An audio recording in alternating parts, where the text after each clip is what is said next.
Hey there, Rajeev Ranjan. Welcome back. And this time we're on the red couch, and this time I will interview you. Great. Thanks for returning the favor, Angie. How Nice are to you be. today? How are you? I'm doing good. How are you? I'm also good. It's been actually, it became quite cold this week in Switzerland. So it was like from summer to winter. So the rest of the day today, I basically spent with trying to save my plants from freezing to death. Yeah. The outside plants. So Rajiv, you and I, we've known each other for more than 10 years. Yeah, we go back a while. Yeah. And I followed your journey, but obviously the audience does not know a lot about you. So maybe we could start by you telling us a bit more about why you do what you do. Sure. Thank you, first of all, Angie, for having me on your show. And yeah, that's a great question. Rather, I would say that is a psychological question. So what I do, professionally, I work for Newgen Software. So Newgen is a globally recognized provider of low-code digital transformation platforms. And my role is to manage strategic alliances for Newgen, where I manage with some of the leading SIs, likes of Infosys and Wipros of the world. And my role is basically to engage and align with these partners and ensure that we jointly succeed. To provide to provide customers a robust platform and succeed, and ensure their success in the digital transformation journey. So that's pretty much what what I do. And why do I do that? So there is a bit of background to that. I realized the importance of alliances and the ecosystems in my previous company, JMR Infotech. So JMR is an Oracle Platinum partner company, and my role there was to manage FlexCube Sales, which is Oracle's core banking platform in Southeast Asia region. It involved, managing relationship with Oracle, one, and second, at a dealing with FlexCube Sales to banks in Southeast Asia region. What I realized that majority of the deals which we won, as a company against other Oracle licensed resellers were the ones where JMR participated as a system integrator, and the feedback we used to get from customer was the reason for them to prefer us against competition was because they wanted to deal with a single company, right? Single point of contact. So, and as we are the system integrator, we were offering the entire licenses, implementation, hardware, maintenance, all of this together, right? So, and that's where it was easier for customer to kind of go with a company where they can always escalate in any if there are issues in any of these areas, right? Rather than going with multiple vendors, they always have to deal with multiple partners. So that was one. And secondly, I realized the importance of alliances role more in 2020, 2021, which was a COVID period. And markets and competitions were moving internationally, but we're not able to respond to the market and the changes, due to travel restrictions. And as most of these engagements were direct in nature for me, and I was supposed to travel to these countries to kind of manage customer interactions, do demos, and all the stuff. So all of these together, I found that alliances ecosystem is picking up. Also, one of the things which I found, and I just wanted to highlight that as well, because sales or doing business directly, is an individualistic mindset where one focuses only on growing individual pipeline, and they are not much bothered about partner ecosystem. That also happens because information, sales managers would be reluctant to share information to other companies, so they don't know if that information goes against them, right? And hence alliances role becomes important, as companies need to kind of need someone to triangulate all of these Lego blocks, which I call it, together at one place, and then and also this role would kind of helps companies to scale quickly, build innovative joint solutions with partners for the customers and enter new markets. So that's an overall perspective which I would want to bring on what I do. To your question, what you said, right? Why do I do what I do, right? So yeah, that's what I do on my professional front. I think we need to probably dive a little bit deeper there, because there were a lot of very, let's say, interesting things that you said. I especially thought this partnering approach, that was intriguing me. And also what you said about, that sales in itself is very individualistic, but it might not be the way we should work together globally going forward. I want to bring in something else that I know about you from also previous conversations. You also are very engaged in the sustainability space. You run an NGO. And I'm just wondering, and I'm really interested in that also because I'm currently working on a lecture in a similar topic. What do you think, in terms of, being sustainable in your work area and building like long-term relationship with clients? What do you think differentiates the way you work from others? Yes, that's a great question. So, Angie, basically, what I feel, is there are two ways to looking at any business, right? Mm-hmm. One is a transactional based thing when you get a requirement and you just kind of, cater to that particular requirement depending on business need. For example, there is a regulation by European, central banks that banks need to change their core banking system, mm-hmm. or they need to put GDPR, regulations as a mandatory requirement, and they kind of, they have to opt for these softwares. Another way of looking at it is to have a proactive approach, mm-hmm. right? So where banks or any organization for that matter, they see that changes happening in society, in the environment, so they look things in a totality approach, right? So they think that, for example, you mentioned about ESG, right? That's coming up. So where companies are responsible, they are feeling the responsibility of kind of, taking proactive approach to preserve environment and to do whatever required to do the same, right?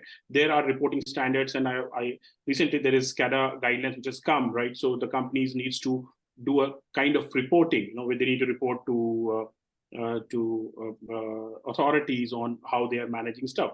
So slowly, so these are the two approaches I feel, which are prevalent in organizations. Companies who are taking proactive approach on all these aspects are really successful than the other ones, is what I feel. I mm-hmm. think Apple, for that matter, they are market leaders.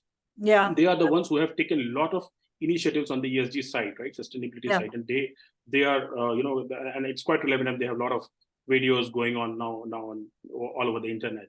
Yeah. Right? So yeah. So that's my view about sustainability. I think that's something which is going to be the future.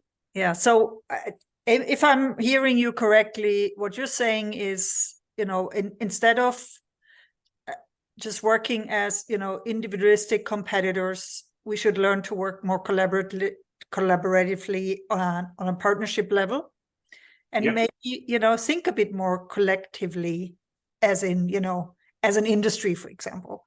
I can see a lot of what you're saying applies completely to our industry, to global mobility. And I don't know if you're aware, but I'm also a member of a group called Relocate the Profit. Yeah. And we have two aims. One is to support like school building project, or some NGO. At the moment, we're supporting a school building project for girls in Tanzania. But the other aim is that, we as small providers in this industry, we work together in a more collaborative style than what is the usual cutthroat approach in this business. Because this is a very dominated field that there has in the past had like 3 big players basically, and they took over all the market. And then you have sub-providers and sub-providers of sub-providers. And, there's people at the end of the food chain, and they can hardly survive from like a full-time job. So, and you can probably relate to this, because I think this is true for many industries. And, I really think if we talk about sustainability, this is not only about, say, like the environment, it's also about building social part of it, forces for the long term, making sure we're not squeezing out people, we're not treating people like resources. We're treating people in a human way. So there are a lot of aspects on this journey, and they go way beyond just being compliant. This is also something that annoys me in global mobility, when it's only about being compliant to some regulation. So I completely agree with you. And I would also be interested in your view. Now you've had a successful corporate career, and people always ask this question: what would you tell your younger self? I'm just thinking of a younger listener who might be at the beginning of their career, or who might be thinking about starting a business or launching an NGO like you did. Do you have any tips that you could share for this audience? Yeah, surely, Angie. So a bit of background about my where I grew up. So I grew up in eastern part of India, Ranchi, capital of Jharkhand state, and my earlier exposure to technology was limited, if I may say so. Like many 90s kids, my exposure to technology was only through mobile phones, which was that Nokia 6600. If you remember, I'm not sure if you remember it now, but yeah, it was then Nokia's high-end model phones, of the classic business phone series, right? And which I remember. I just tell you, my first mobile phone, it was like a brick, like this. Yeah. So and it is also important. I just want to kind of divert a bit because I bought it from my own earned money. During my summer breaks, I went out and I managed a coaching institute, engineering coaching institute, and my parents were really not aware for some time, and then they got to know. So I think I was really fascinated with technology then. And how can these inventions change life, right? Using a simple phone or that old landline phone, and then moving to a mobile like Nokia 6660 with all those softwares, inbuilt games and all those stuff. So I realized how technology can impact lives. And and then when I grew up, I joined Birla Institute of Technology to do my graduation, and I opted for computer science. But my interest was not in regular academic stuff, right? So I kept on taking projects. I did a project I built a complaint management software, which was along with the government-owned telecom company in Jharkhand, and which was also further used by state government and it was implemented as a project by government of Jharkhand. So being part of the Premier Institute, I got exposure to a lot of the talented group of individuals who were interested in entrepreneurs. And the reason why I'm giving you this background is because how I kind of developed the entrepreneur habit, I would say, or the interest in entrepreneur, to be an entrepreneur, right? So. And I saw these seniors, and if you're in a Premier Institute, you see that people take a risk, right? So you see the seniors, okay, they don't care about jobs, they don't care about placement, they just go and start a biofuel setup, or start something of their own, start a software company, and it kind of excites you and gives you that confidence. Okay, you can also go ahead and take those risks. So I got placed in Tata Consultancy Services through campus placements, which are leading system integrators as well from India. And however, 2008 was a recession period, and our joinings got delayed. And I was kind of curious what is this global recession all about, and why it impacted my joining, and all this stuff. So then I started developing interest in international business. I joined a local software company for some time. And then I realized that my interest in international business, I should pursue that as my career. I did my MBA from FHWS Germany. So it was during my MBA that I got real exposure to business, worked with some of the leaders of companies like Schaeffler Group. Schaeffler happens to be the world's largest automobile ancillary company after Bosch. And you being German, you know it pretty well, right? So Schaeffler is quite, and Mr. Michael Kruger was my mentor, who was global business development head. So, and I was the only mentee under him, and I took a tough topic of doing research on micro hybrid vehicles in India. My background was in software, but I opted for automobile as a topic and industry as a topic, and then I did my master's thesis there. So, and then I got exposure working with SLF Group Munster, where I kind of did market research for them to enter into international countries. So all of this together gave me, that exposure in international business. And so this overlap of software and international business, basically it merged. And from there on, after my MBA, I started my career in international business. So that's a bit about my, career, how it developed, and if you talk about what tip I would like to give overall of the experiences I had. So I think I took risks and tried doing new things with a high aim in mind, and I feel that when you aim high, even if you fail you fail during that journey, you end up doing something great. Also, it is important to enjoy what you're doing, right? And when you enjoy something, you don't get pressurized by the environment and peers. So I think it is important that every individual should find their, I would say, things about which they are passionate about. Take risks, stay away, from diversions. I did that. I stayed away from my family for long. I'm not saying that's a diversion, but I used to travel, and you are aware, we used to exchange notes. So I traveled to, and I did more than 100 trips, to Africa, Europe, and Southeast Asia for my jobs, right? So I would say my passion for technology brought me where I am today, and I believe in what I do, and I try to do well.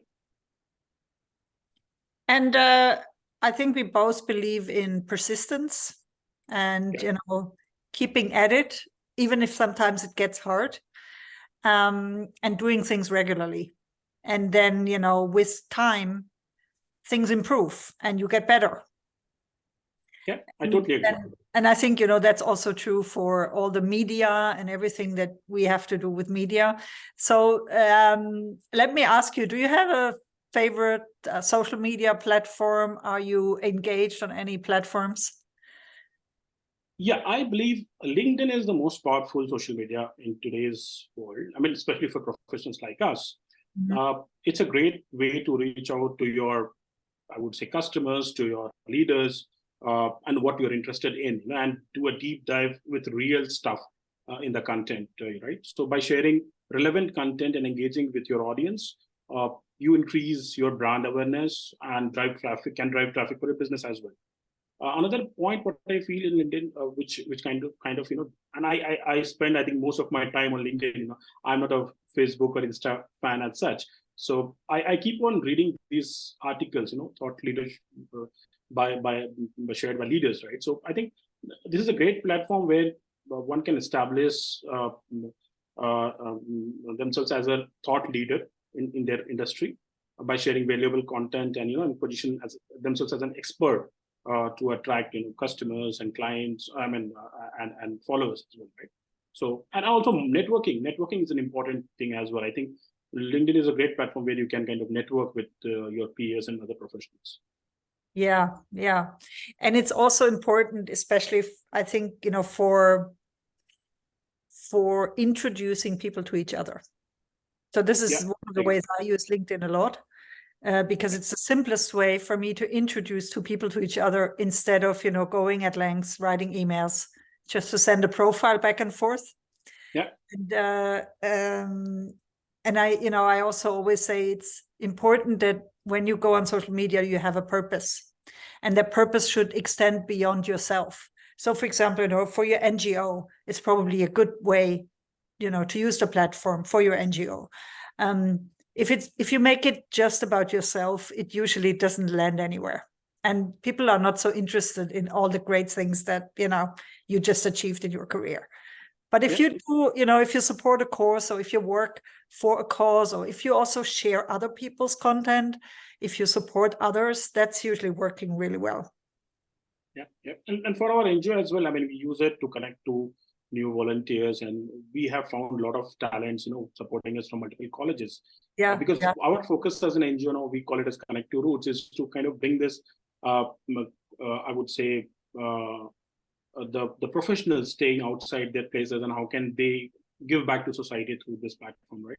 And we are kind of keen to use technology, and how can technology, be a medium for this purpose. That's the thought. We are working on that. Yeah, that's true. So we touched a little bit on, some of the things that are in the cards for you. Next steps, world dominion. Tell us a bit more about plans, programs. What are you up to? Yeah, so on the professional side, as I mentioned, so I continue to, alliances is where I'm kind of, I see my growth. And we are kind of doing well. This team was newly formed in 2021, and I'm part of that. On personal front, I have been associated with some of the colleges, and have been, giving some guest lectures to these colleges, MBA colleges in India. Apart from that, Connect to Roots is where we are working as a team. We're trying to take it international. All my friends from BIT who are part of it, in different part of the world, we are kind of contributing to take it to the next level. And they are actually building a platform to kind of where people can engage and contribute. So soon we are going to launch that as well. That's awesome. And do you want to tell us a bit more about the platform, what it is about? Yeah, so it is going to be a platform where a volunteer can, do volunteering. So normally, when you talk about non-profit, it's like you need to physically go to a place and do a volunteering, right?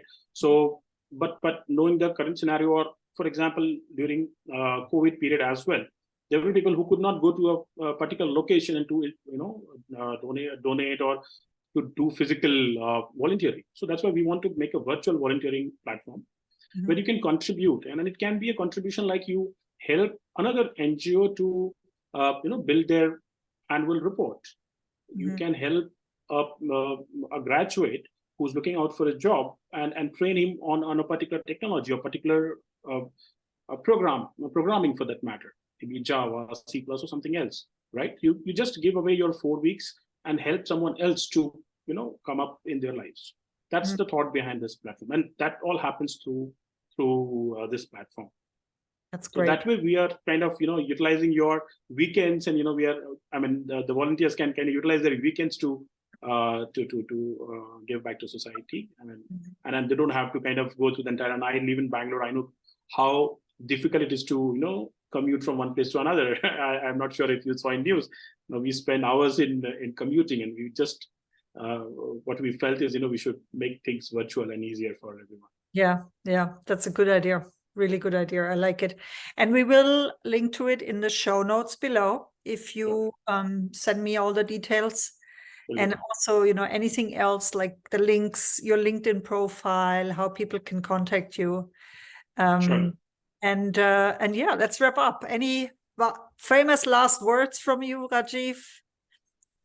No, I would like to, end it with the thought that, whosoever intends to kind of grow in their career, should focus on having faith in their baby steps, right? So you don't see the whole staircase at your first step. And that's what I did in my life. I took that small baby step, took risks, and somehow it turned in my favor, right? And then it adds up to the bigger results, is what I feel. So, that's my thoughts about it. Yeah. And I mean, you're a role model for that. That's all I can say. You did that's such a leap since we initially met, and I can only say I'm very proud of you. So thanks a lot for your guidance as well, Angie. All the best for your future and all your endeavors. And I Thank look you. forward to catching up with you in some airport at some stage. Surely. Me too. Bye. Thank you. Bye-bye.